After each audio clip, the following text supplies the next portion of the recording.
Whoever said that there's nothing new under the sun didn't foresee this composer's entry into the world. Despite his classical training and performing alongside some of jazz's greats, he insists on carving his own lane and creating a new genre-bending musical style he calls millennial jazz. Braxton Cook and his band, The N.E.W, are here tonight to bring you some of his innovative singing, songwriting, and saxophone instrumentation from not his first, not his second, but his third release. I'm your host, Kenyatta Beasley, and stay right where you are because Braxton Cook is here to bring us his one-of-a-kind sound right here on B-Side.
Braxton, welcome to B-Side, man. If you take a second, could you introduce this fabulous band? Well, yeah, first, it's a pleasure to be here. Thanks you guys for coming out. Appreciate it. Yeah. On guitar, so it's Andrew Renfro right here. Yeah. Incredible guitarist. So Andrew's actually from Jupiter, Florida. Yeah, he's from Jupiter, Florida, super soulful. And we met at Juilliard, actually, at our time there. He was like a master's student while I was doing undergrad. Mm-hmm. And yeah, I guess I met the both of them actually at school, kind of in a practice room. And ever since then, I just heard him play. And I think you come from that like Hartford, Connecticut sound, where Jackie McLean, very popular saxophonist, who plays really hard and really soulful. Right. And they kind of come from that school, which I really dug. Right. So I kind of gravitated towards that and knew I had to have that sound kind of in the band. Cool. And then likewise, same with Tabor. Tabor, you from Tennessee? Yeah, Knoxville. Yeah, from Knoxville. Mm-hmm. So another super soulful, kind of incredible musician. Obviously well-trained. They just both got their masters from Juilliard. Super amazing. So yeah, give it up for Tabor Gable. Yeah, man. This dude on bass, Tamir Schmerling from Israel, right? By way of, Boston, Berkeley. Yeah, studied at Berkeley College of Music. Okay. And I met him just in the New York, music scene. We ended up touring in a couple bands. We played with this dude, Tomohiro. Yeah. There's another pianist. His name is Takeshi Obayashi, super amazing. And yeah, we tour in Japan a couple times a year. And it's a pleasure to have him. He's obviously an incredible upright bassist, but you never really get to hear him on electric, so he crushes it on this gig. Awesome. It's a pleasure to have him. Yeah. Yeah. on drums from Texas, but from Houston. Yeah, Jeremy Dutton is seriously one of the baddest drummers I know. Like, he's like younger than all of us. He's like ridiculous. And I met him at, I met you at New School. Yeah, so like my first week in New York, we were just everyone's playing these jam sessions, you know? Right. And somebody called me for this jam session down at New School, and I was like, sure, I'll go. And Jeremy must be like, I don't know, 17, 18 years old, just killing it on this session. And ever since then, I was like, yo, I have to play with him, because he's just kind of, something about his feel, I just love it. Yeah. So yeah, give it up for Jeremy. Yeah. So, I mean, I'm hearing a lot of connection between the Juilliard School of Music. Mm-hmm. You're originally from? I'm from the D.C. area. From the D.C. area, Silver Spring, Maryland. Silver Spring, Maryland. Yeah. You weren't a graduate of the Ellington program, right? No, I went to high school in Springbrook High School in Silver Spring, Maryland. So like Montgomery County's kind of like, I don't know, northwest of the city, kind of. Right. And then after that, I went to Georgetown University, actually. Oh, you were English? Yeah, I was an English major. Yeah. So the I know that's kinda transition crazy. between English major Right. to jazz musician. Yeah, I guess I kind of got into jazz a little later. I mean, I was always into music, Yeah. played piano, sang, and all this stuff, and musical theater too. We'll get to that. Yeah, I was Willy Wonka back in the day. Musical oh yeah, for real. theater. Yeah, I'm looking forward to it. I did Jean Valjean back in Les Mis. Yeah, it was crazy. So, anyways, as soon as around 9th grade, Wynton Marsalis came to my high school. Okay. Did this amazing master class. Right. And just kind of it was ridiculous. So we're playing a big band. We're playing It Don't Mean a Thing, Duke Ellington tune, right? And I remember he plays trumpet, which is in a whole nother key than my instrument. And he came through and read everybody's music. He read through the baritone, tenors, alto, Right, told us how to play it, right, transposing on the spot. On the spot. Then got in on piano, was like, this is how you comp. Then on bass, and I remember just being like, and also, he rolled up in this limo that morning. I'll never forget that. He rolled up in a limo with this dope suit, and all the paparazzi, Washington Post, everybody was there. So it was kind of, the glamour of it was lit. Then obviously the integrity of the music when he got on stage, I was like, wow, he can really back this up. He's ridiculous. Wait, so did that moment kind of influence your passion? Oh, totally. for I was jazz? just in jazz band. It was fun to do. Uh-huh. Truthfully, I wanted to get out of doing marching band. So I was like, let me get in the jazz band. Right.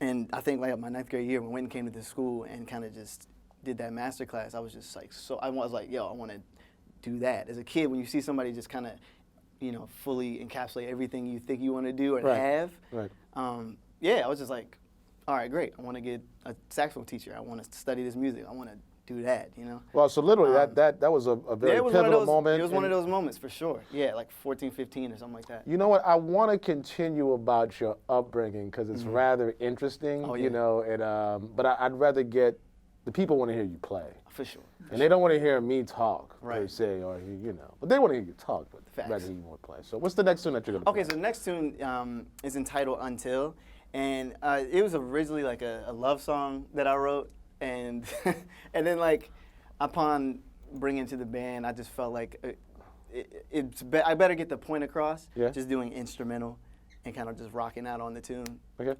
But yeah, it's entitled Until, and it's also on the upcoming album of mine entitled Somewhere in Between, coming out Cool. April 7th.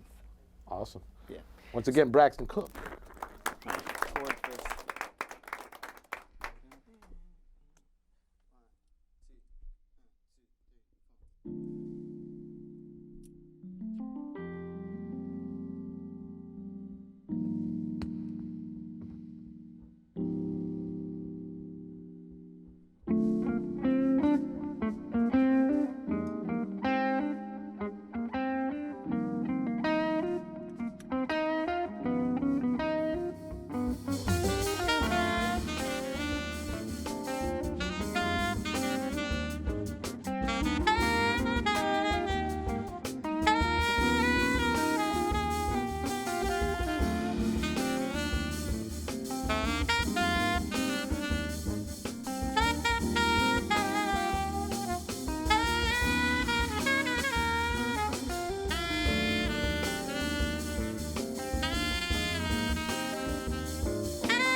Awesome. Let's get back to your journey towards New York. All right. From English major to Georgetown. So I'm assuming at that point, when you were back in high school, the commitment to jazz, because it does take a certain kind of commitment. Oh, for sure. And I'm assuming that as college approached, you said, okay, Georgetown, which is an accomplishment by itself. For sure. So what led you to say, you know what, I'm going to drop this, and I'm going to go to Juilliard, I'm going to move up to the big city, Oh, right. you know, and study jazz? It was some friends of mine. It was a bass player, Josh Crumbley, also plays with us, and then a pianist who's also on the album. His name's Samora Penderhughes. And I remember, they called me on my birthday in March, which is coming up. And they called me on my birthday, and they were like, bro, you need to apply. Like, one of the Alto players got kicked out of school, and some other cats are not coming. They were like, yo, there's an opening. I think you should apply. Right. So, yeah, my second year at Georgetown, you know, not that I was miserable there, just couldn't find what I wanted. I was jumping around majors. You know, I picked English because I wanted to minor in, like, African American studies, and I found a lot of connection, at least between African American studies and jazz, and I felt like there was something that filled that sustenance a little bit, but it wasn't it. So to get back to the story, so when Samora and Josh called me, I was like, oh, you know what? This must be a sign. Let me give this a shot. So I applied to transfer, just one school. I was like, if I get into Juilliard, you know, I'll go. Right. So I got in, and they gave me a full scholarship and everything. They matched the scholarship I had at Georgetown. Right. My dad's a law professor at Georgetown. So me and my brothers, we both went, but we had full tuition. So I kind of used that when I was sitting there with the admission board at Juilliard, like, yo, Georgetown gave me full, I'm gonna need something. And then Juilliard, exactly, leverage, it's business. Yeah, and then they came through and they were like, we got you. And once that happened, I knew, you know, I had to make that switch. So once you got to Juilliard and you started experiencing the scene, I've seen your name come up in a lot of different situations as leader and sideman. As a sideman, tell me about, like, what have been some of the more, like, some of the gigs and performances that you've had that have had the most impact on your career or your musical development so far? Definitely my stint with Christian Scott, his trumpet player from New Orleans. He's like, yeah, we know. Yeah, and same high school. Oh, okay, you went to Noka. Noka, yeah. Okay, yeah. So yeah, Christian is an amazing trumpet player, nephew of Donald Harrison, amazing saxophonist. I met him at a gig at Symphony Space, like 96th Street, and just went backstage hanging out, and he was like, yo, I like this dude. We just kind of hit it off, and he hit me up for a few gigs. And then 4 years later, you know, here we are. But that was probably my longest stint as a sideman. And I learned so much from just touring the world with him, learning how to balance that with school. Like, Christian Scott, definitely. What's interesting is that you guys, I mean, not saying that one has, like, you know, has ownership of whatever the style of music that you play, but it's I'm hearing the term millennial jazz. For sure. And it's almost like this new rebranding of jazz, and it's a new sound. It's definitely not from the tradition. So, and it's something that when I've heard Christian's records and I've heard what you've been playing tonight in your material, how do you define millennial jazz to, like, an audience? Oh man, really, it isn't that deep. Christian calls his music stretch music. Right. I mean, I think a majority of this, we're in a music industry as a business, and I think some of it, at least on that level, is just marketing and rebranding and a business thing to just. You know, give viewers, you know, so there is that. But, gosh, I don't even like labeling music. I just like to play the music I like. Right. But to answer your question, I think millennial music, I call it that because, one, yeah, we're all millennials. But two, because I feel like our generation, we just grew up with so much, you know, with technology. We grew up with access to so much music. Like I said, grew up on, you know, soul music and then obviously I had jazz in the house, like, you know, some classical music, and then with the access to the internet, you could get something immediately. So I feel like we process things, our generation, like, very quickly, and we kind of assimilate all those things into our sound. It's all kind of in there, and I feel like that's kind of what separates us from other generations in that sense. It's just like we just have so much information. I'm not ranking it. It's just different. No, it's just different. It's just different. And it's basically. And it doesn't seem weird to me. Someone's like, why are you singing on tracks? I'm like, why not? I want to. And it's not. Why not? It's not that deep. But you know what I mean? Because previous generations are kind of stuck in that dogmatic sense of, oh, well, this is jazz and this is R&B. That it feels weird to incorporate other things. So basically, I mean, to throw you a bone here, Please. I mean, so maybe it's like this is the kind of music that just can't really be classified. I don't know, man. I just want to, I just play the music I like. I don't know. I don't know. I feel like cats like Herbie. Herbie's been doing this since the '70s. Right. It ain't that new, Right. but Well, we just do our spin on it. Well, it might be new to your audience per se. Facts. And so the thing is, you do sing, correct? Oh yeah, I dabble. And what Yeah. you dabble? So explain like the dabbling and like how did you get to this point to where, hey, you know what? I'm about to start singing all my records. Right. Here I am, world. Like anything else, it was a process. Yeah. So, like I said, I sang in honors chorus and musical theater kind of coming up. Right. And it was just something to do, like, to add to my resume so I could get into Georgetown. I was like, oh yeah, I'm in all these things. It was just like, everybody, and plus everyone in my family, everyone kind of sings, plays a little piano. Yeah. It's just kind of what it is. I don't know. But I think a lot of how it got incorporated into my music now is really due to, I don't know, getting out of school and clearing my head about what it is I really want to be doing. Would I be happy just playing straight ahead? No. Would I be happy just doing R&B? Yeah. No, not really. I feel like, I'm not getting to what I want to get to. So it's like, why not just blend the two and make a lane where I feel complete? That's good. So it's on your terms in a sense, right?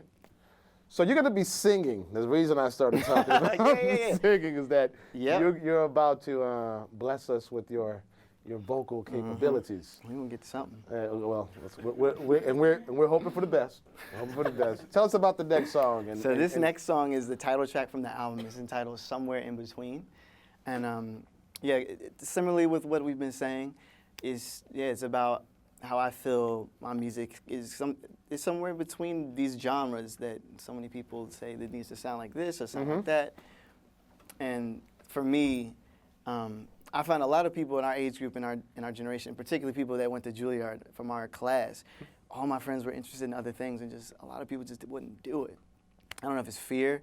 I don't know what it is. I want to come back. We can get back to it. But I was like, to to me, it was like, yeah, if you're a DJ or you produce, you should produce. Yeah. If you're, if you like to make house tracks, you should do that. Maybe you can incorporate piano with it. It didn't, it was never like too weird to me. And I think some of that is my background in the house, in my, my household. Right. Then also my experience at Georgetown, going to a normal college. Cool. So then coming to a conservatory, I kind of was like, wait, we should be able to do whatever. Cool. So yeah, after being out of school for 2 years, just getting back to that. And this song, Somewhere in Between, is kind of trying to encapsulate that idea. Cool. And hopefully motivate others. Yeah. Braxton Cook, once again. Dope. All right.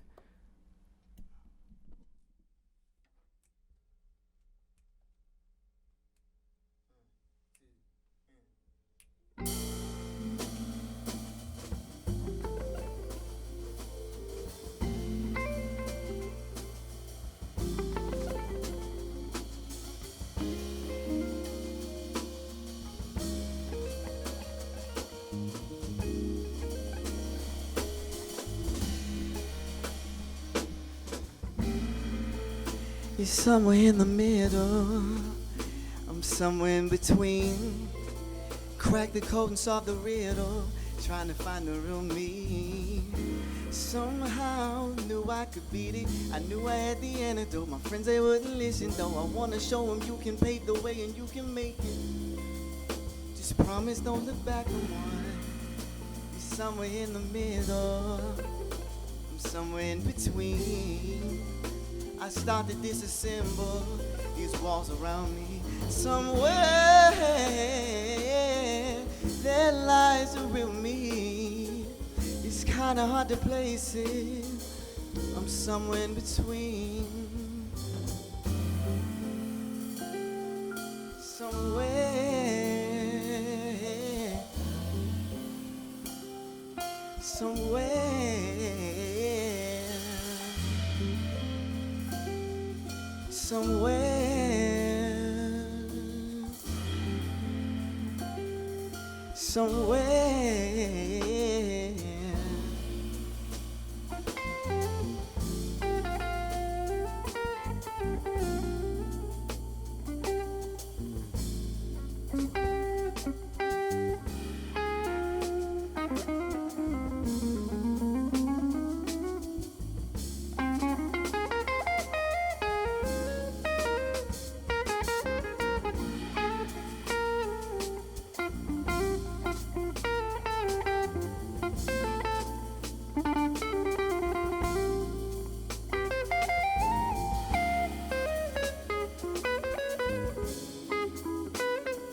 somewhere,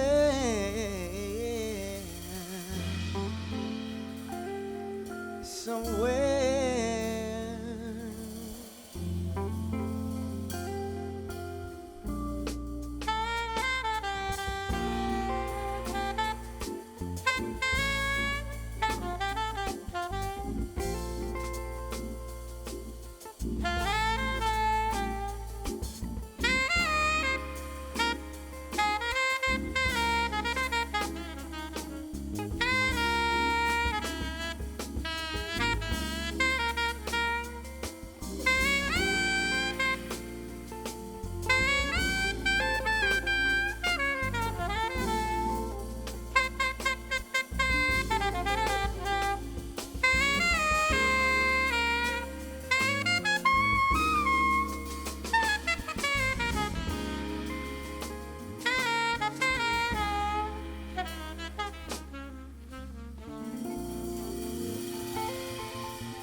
So that last song, is that on your latest record? It is. Yeah. Tell us a little about this new record. The third as a lead. Oh yeah, the third project. I'm calling it like the first debut actual album because we have like an actual label that we found. It's this really dope label out in the West Coast called Fresh Selects, and they have artists like Aman Amari, Mind Design, some super cool, like, I guess more Spotify SoundCloud type artists on there, but.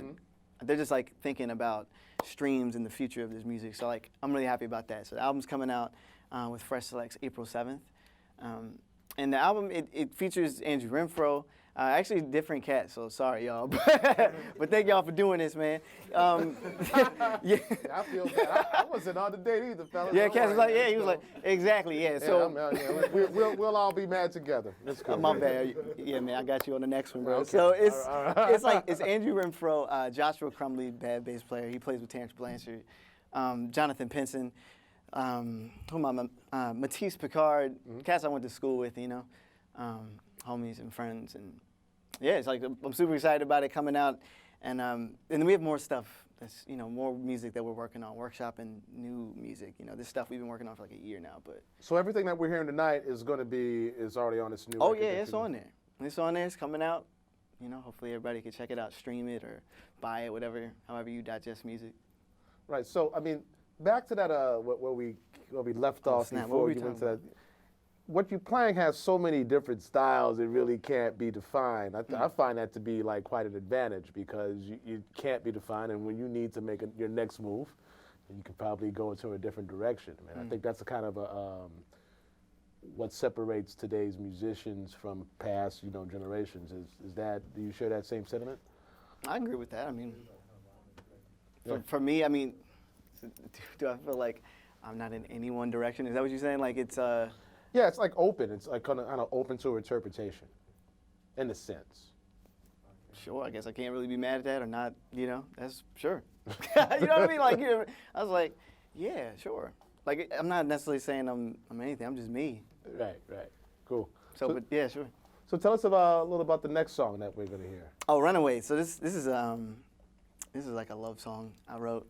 I wrote this on the road actually with Chris when I was like touring with Christian, and like I've been dating my girlfriend like 4 years now, and this song kind of came out of just that place of frustration when you've just been away for 6-7 months on the road, trying to keep things going, and people getting tired of dealing with Skype and FaceTime. Wait. I wrote this song.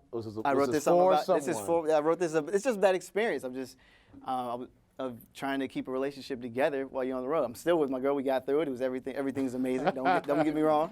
Yeah. But yeah, that's where it came from. I was just in a hotel room, and I was just like, damn. Oh, excuse me. I can't curse.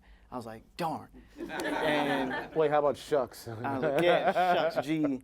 Exactly. And that's where it came out of. So yeah, I mean, is that part of your creative process though? I mean, so when you start, is it something where, hey, you know what, instant? I think a lot of the songs come from an emotional place for me. Cool. Yeah, Somewhere was a frustration with finding my direction. The first song, FJYD, was my frustrations with juggling school and touring and life and just New York City. Yeah. It was like not a F Juilliard thing, but just it was like a love-hate relationship I have with the institution of jazz, I guess. Mm-hmm. And that's kind of where FJYD came from. Yeah, I guess everything comes from a feeling. I'm like, it annoys me, then I write something. Or like, oh, I love this. I think that's the first place to start writing a song. It connects with people. And I've met people all over, they're like, whoa, that song, like, actually someone emailed me about Somewhere in Between.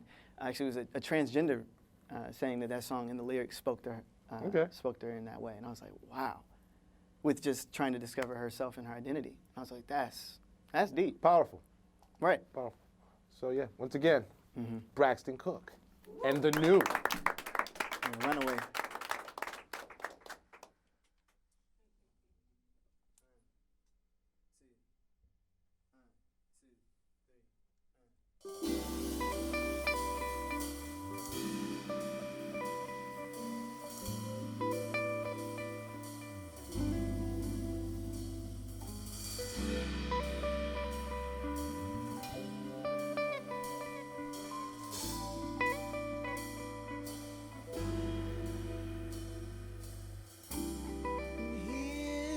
All alone, how do we keep a love from falling apart? A love so real, a love so good. Wanna close this distance, I wish I could. Let's leave it all behind. In 3 months' time, I'll be home, just you and I, 1,000 miles away, but I'll be here to stay. Well, sometimes we need to run away. Can we run away to someplace far away, just you and me? Can we run away?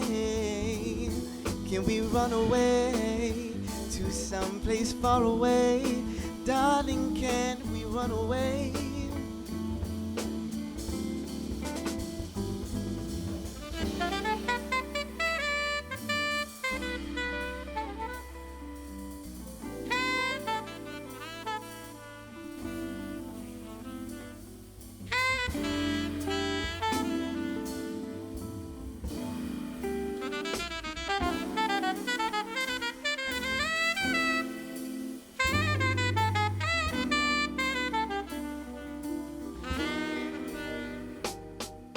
Run away to someplace far away, just you and me. Can we run away? Can we run away to someplace far away? Darling, can we run away? Just you and me. Can we run away to someplace far away? Darling, can we run away? Just you and me. Can we run away to someplace far away? Darling, can we run away? Just you and me.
Yeah, man. So, I mean, you're working with like a lot of great artists. If you can pick like a really great collaboration as of right now, what kind of thing would you do? Oh man, there's so many people I love to work with. Okay.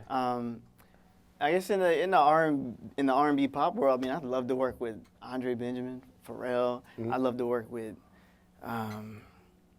Solange. My brother plays with Solange, but I need to make that happen. What does your brother play? He plays guitar. Okay. Yeah, he's been in her band for like 4 or 5 years. Right. And then in the jazz world, my gosh, I always wanted to play with Roy Haynes and Louis Hayes, just because of the amazing alto players like Charlie Parker who played with Roy Haynes. Cannonball, you already know. So yeah, all my favorite guys that play with those drummers. And then who am I forgetting? I mean, Glasper would be lit. I think I'm working with them in the big band. I'm doing this thing with Revive. Right. Big band. I saw you earlier But it'd today. be another thing to like ironic. really get to play with them. Yeah, that'd be dope. Right.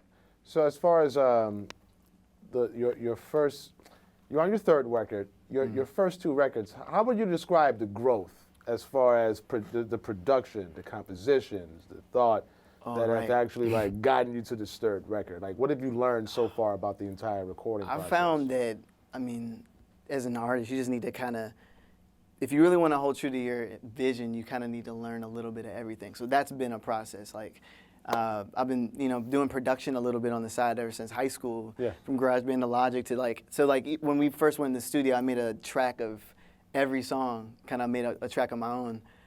So somewhere, used to have a beat on it. Right. It went like boom. It was like I had like actual production. So I made a whole track of pre-production of the album, and then sent that to the band and like, all right, let's rework this and figure out how we can do this acoustic. So that helped with figuring out how I want the drum part to go, how I want every piece to fit. Mm-hmm. Whereas before, I used to, like on the first 2 projects, I just wrote chords and a melody and we just figured it out. This way, I feel more hands-on, right. with how I want this piece to go and how I want this drum beat to go and how I want it to segue into this song and all of that stuff. I'm thinking about, how things kind of blend together in each instrument and how like everything fits. Right. So it's more production-based, I guess. So you're happy. You're happy with this new record that's coming out. I definitely am. I feel like, also, right, I forgot to mention this, like the somewhere in between, Yeah. I called the album that just because I wanted to sonically fit in between the first 2 projects. So Sketch, I recorded 2013, was more of like a acoustic, typical, straight ahead, modern New York kind of sounding, odd meter and all that. And and then the Butcher Brown project that I put out 2015 was all groove bass, hella reverb, all this distortion, super 70s sounding, right. With a lot of compression on everything. Right. I kind of tried to find a blend between the 2.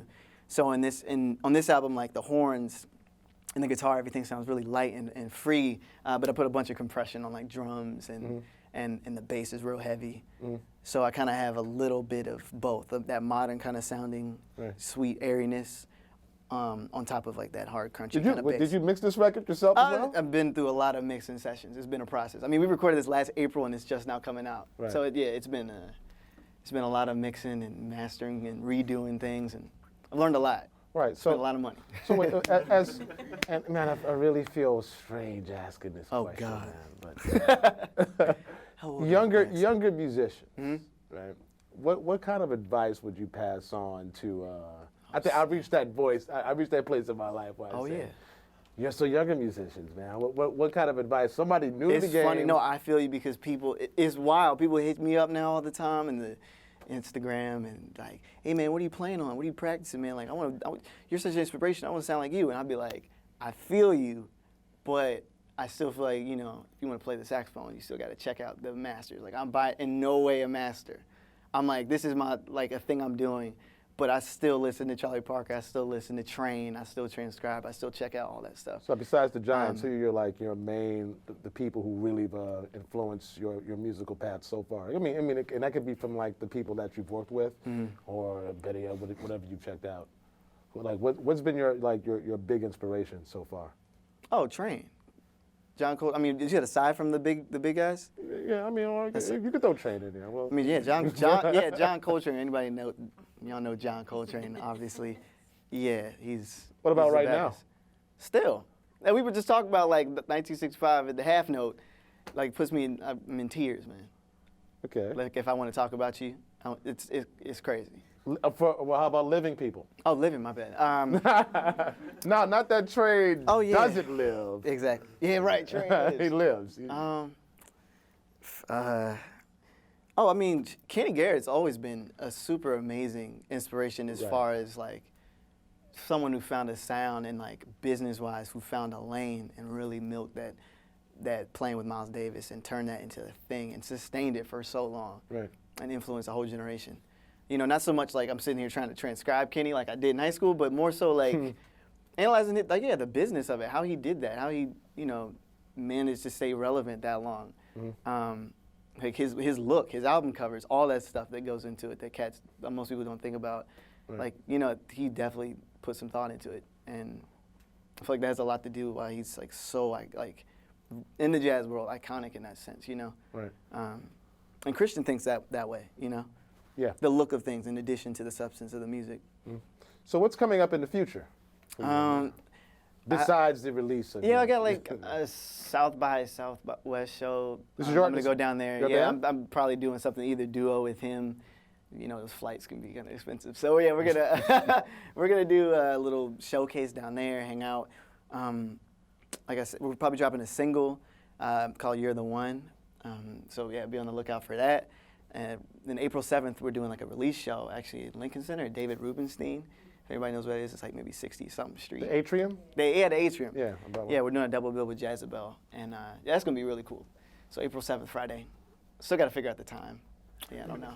I gotta let y'all know the time too. Well, I mean, it'll I mean, there's a lot to manage, man. I'm out here. I'm doing this solo. They'll be the last to know. Yeah, exactly. Oh yeah, always. They were like, bro, so what time we gotta be at BRIC? Man, I was like, you didn't put that in your all email. day, bro. Like 3 o'clock. You know, it's been a long day. Awesome. Set up the next song for us, man. All right, this next one, is Pariah. This is actually from the first one. We kind of reworked the beat, but this is from the first project, 2013, Sketch. Beautiful. Yes, it's Pariah.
I wish we could stay longer, but I hope that you've enjoyed this taste of Braxton Cook's exceptional sound.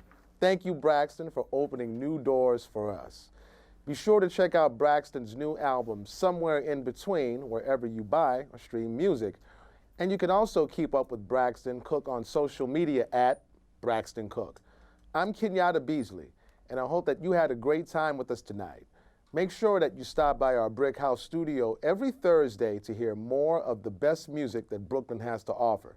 You can also check out tonight's installments and past episodes anytime at youtube.com/BRICTV, or check out our BRIC Radio podcast of this episode at soundcloud.com/BRICradio. All right, Braxton, please give us one more song right after this.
Mm-hmm.